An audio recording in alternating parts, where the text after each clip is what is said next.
sila. Oh, busy na sila sa kanilang brigada. Brigada Eskwela.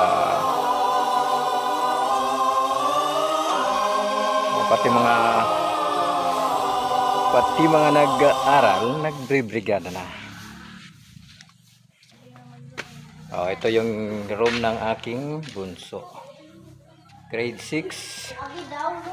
Ayan o. Ito yung aking Jipoy, tumutulong, volunteer dito sa school sa paglilinis sa brigada.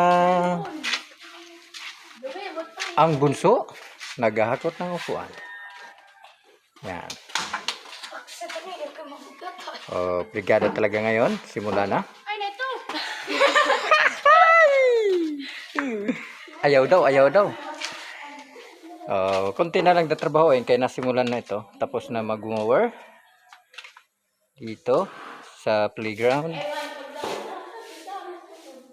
At sa susunod na linggo is evaluation dito sa school sa Brigada Eskwela. So kukunti lang ang tao ngayon dahil nasimulan na ito kahapon, 2 araw na, pangatlong araw ngayon sa brigada.